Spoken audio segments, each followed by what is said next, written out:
What is going on, YouTube? Today I wanted to discuss Allan Lichtman and his 13 keys to the White House. Now, this is essentially a true or false model that's intended to objectively predict who's going to be the next president of the United States. The way the model works is if 5 or less of the 13 keys are false, then the incumbent party wins re-election, and if 6 or more are false, the incumbent party will lose. So this model is intended to sort of ignore polling and ignore, for the most part, who the candidate is and instead focus on what party they represent and objective factors of how their presidency went. Now, one of the 13 points does acknowledge who the candidates are, but for the most part, it's intended to be objective. Now, this is a man who does not believe in October surprises. He thinks that around by the time that the candidates are chosen to be the party nominee, that he essentially can predict who's going to be the winner. Now, he started in 1981 and 9 out of 10 times was correct. The one time he was wrong was when he got the Al Gore victory incorrect, but he had noted that his model was intended to predict the popular vote. If that's the case, he was correct in 2000, but in 2016, he was given a ton of credit and a ton of clout for getting the Donald Trump presidency correct. I remember at the time reading headlines where he was claiming Donald Trump would win and was essentially getting laughed at. But with his popular vote model, he was actually incorrect. So he has since changed his model to be predicting the Electoral College. Now, since updating his model to be a predictor of the Electoral College winner, he did accurately predict that Joe Biden was going to win. Now, it's not a common occurrence where an unpopular candidate or an accidental president happens where they lose the popular vote but win the Electoral College. But as time goes on, I think it's essentially a guarantee that every Republican from 2016 to the rest of the history of the United States, unless there's a giant cultural shift, is only going to win through the Electoral College, which is why Republicans are so married to the idea and why they consider it fair, while most people consider the Electoral College a ridiculous concept. So since his shift, he has been correct. However, he predicted a popular victory for Donald Trump, and he was wrong about that, but technically right. He has gotten it right every single time, in my opinion, including Al Gore, but not Donald Trump. But headlines say the other way around, where Al Gore was the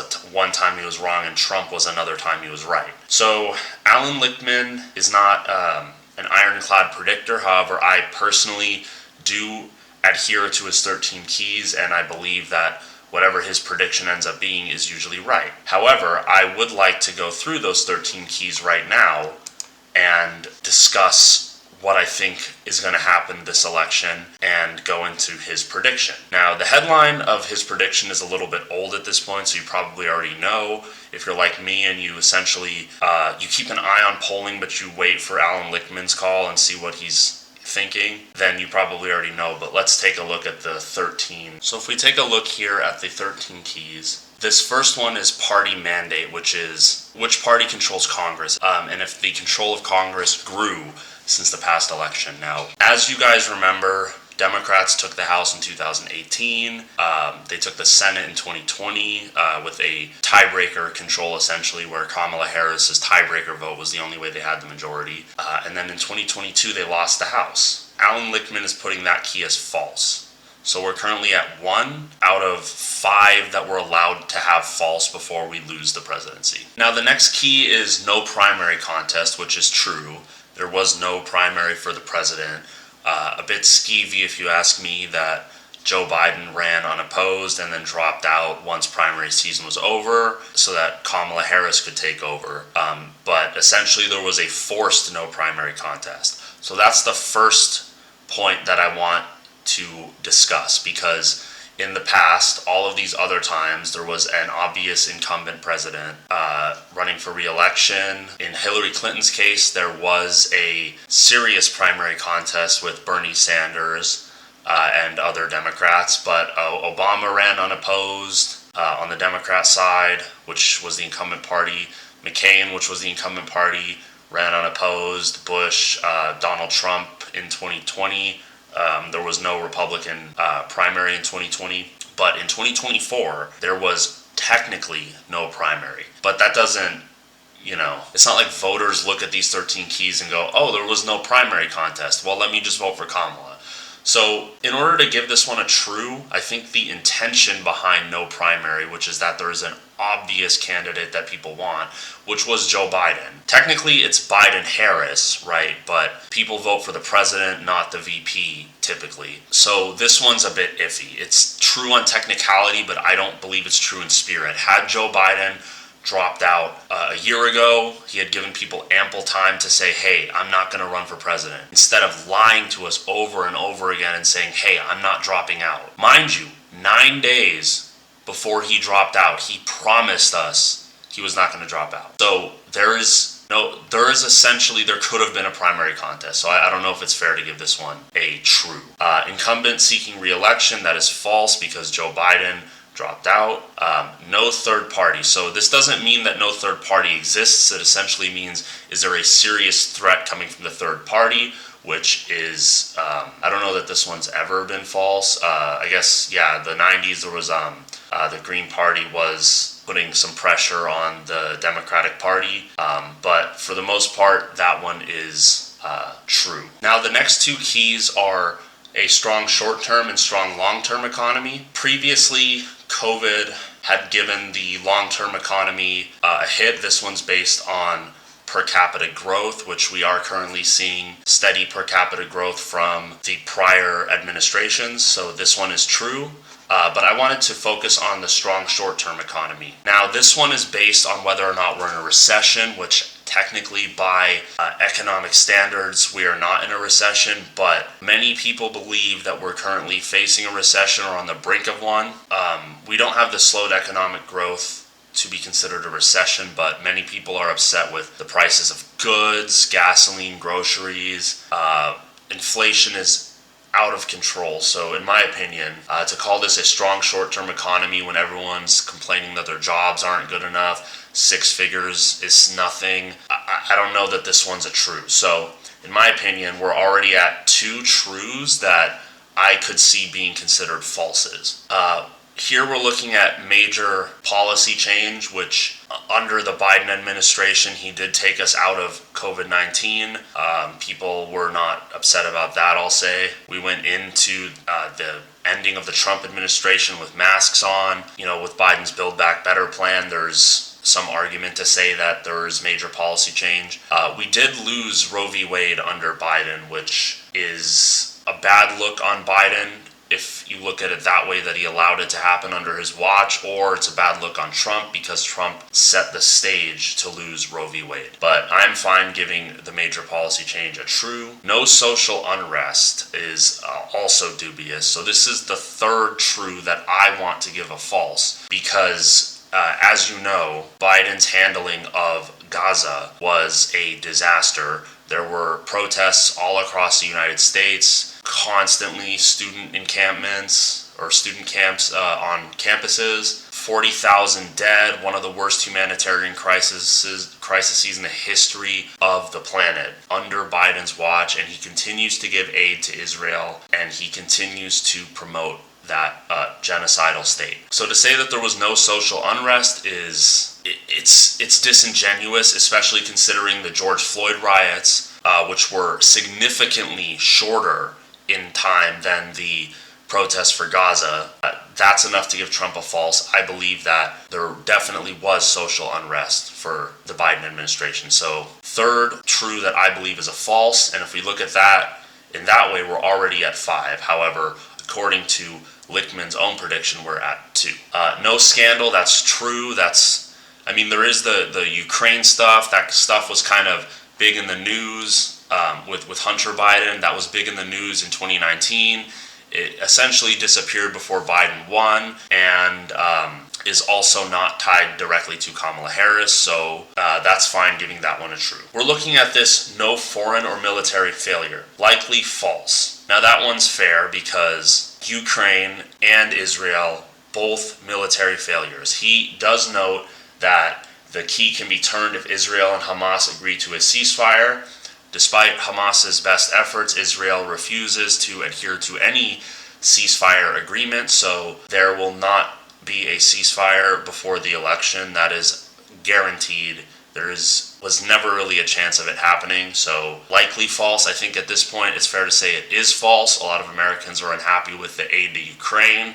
We've been giving them billions of dollars, and the war is still not over. We're almost at 3 years of that war with no end in sight, and the Israel-Hamas war is expanding to Lebanon now, and the likelihood of a regional war grows every day. So likely false, that's fair. I would at this point put it as a for sure false. So we're at 3 falses for Lichtman's prediction. My assessment would put 3 additional falses, so according to my prediction we would be at 6. But I'm not the Harvard PhD historian, Lichtman is, so let's go on to the next one. So major foreign or military success, he is putting this one as a likely true due to the coalition of the West against Russia, helping prevent Russia conquering Ukraine. I can see that one being a true. A lot of people consider the Ukraine war disaster, but there are people who have the perspective that in a defensive war, as long as you're not fully conquered, you're winning. So if you can run the clock in that war, you're the victor, I suppose. But it still was a lot of waste of time, money. We keep giving money to Ukraine while our citizens are suffering, so I don't know how Americans are looking at this. I mean, the fact that the war isn't over after almost 3 years, I think a lot of people would view that one as a failure, but, it's not over till it's over. We did see the war in Afghanistan end under Biden as well, which is, again, it's good that the war ended, but a lot of people aren't happy with the handling of that. So this one's a little unpredictable as well. We can give that one to them as a true just for the sake of argument's sake, but I don't know that there's a major success, in my opinion, with Ukraine. I don't know if it's fair to say that that was a major success, but again, he's the historian, so on to the next one. He has charismatic incumbent. So with a charismatic incumbent, he's essentially saying how good is the candidate at getting people who are not part of the party to vote for them. And he is given this one a false for decades. Ronald Reagan was the last time that he said that the incumbent was charismatic. And mind you, he started this predictive model in 1981, and Reagan was 1984, and he's only given that once, not in retrograde, which makes sense with how polarizing politics are. A lot of people want to just vote their party, blue no matter who, is a famous saying that people use quite a bit. So sure, we'll give that false. I don't think Kamala Harris is pulling in anybody who's not a Democrat. The uncharismatic challenger essentially means that the challenger, if this one is true, then if they were the incumbent, this would be false. Basically, the challenger is also bad at getting non-party members to vote for them. Now, we look here in 2008, Obama was very good at appealing to a lot of people. First black president, very charismatic,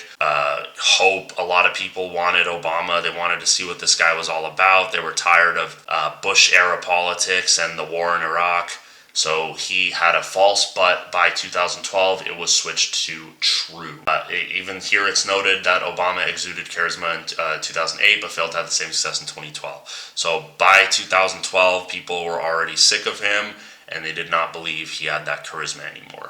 So we're looking here at, in 2016, he did not give Trump a false for that one, which is, let's see what the cliff notes say. While Trump commands media attention, has enthusiastic base, he only appears to a narrow slice.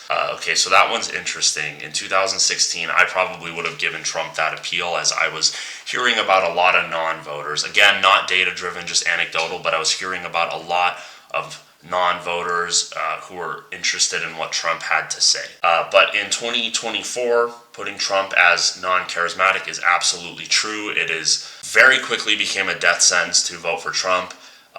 The other day, I actually noted that the Charlottesville riots, that Trump has technically not won a single election since then. I was wondering what would have happened had the Charlottesville riots happened in 2016, if Trump had said there's fine people on both sides before he ever got elected, if he would have ever been president. But we'll never know. Assuming he loses in 2024, though, I'm of the belief that the MAGA movement was never really a thing and it was a farce the entire time. So that's fine. We'll give true and false to these ones. So let's take a look. With Lichtman, he's saying there are 4 falses. You're allowed 5 before you lose. So with 4, he's essentially saying Kamala has this in the bag.